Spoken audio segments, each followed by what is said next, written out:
شعيرة المشي والزحف على الزجاج شعيرة أخذها الشيعة من السحرة والكهنة. هذه الشعيرة أن يقوم الشيعة بجمع زجاج وتكسيره ونخله ثم وضعه على الأرض، ثم يتمرغون في هذا الزجاج وعلى هذا الزجاج من أجل أن يثابوا على هذا الفعل بزعمهم أنها شعيرة حسينية.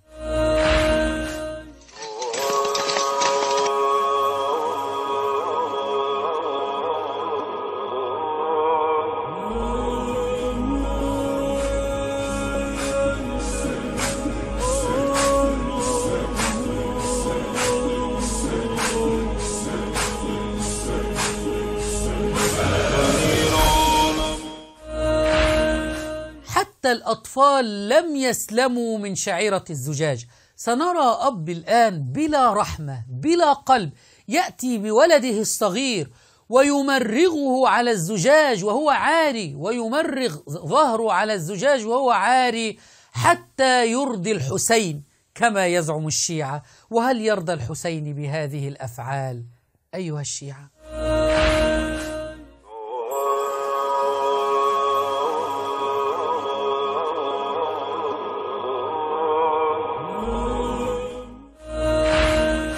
المخلوق الوحيد الذي يتلذذ بتعذيب ولده، الذي يتلذذ بتعذيب طفله، هو المخلوق الشيعي. حتى الحيوانات تأبى أن تفعل مثل هذا.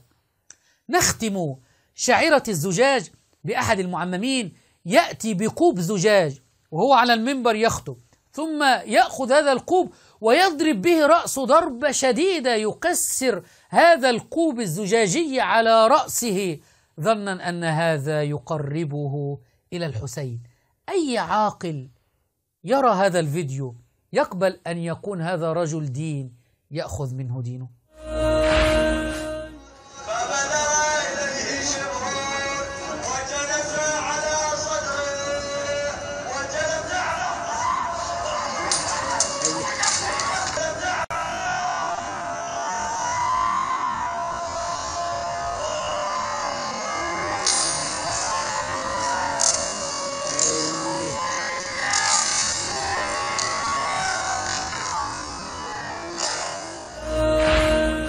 يا عقلاء الشيعة، هؤلاء دعاة على أبواب جهنم، متى تفيقون من أيديهم؟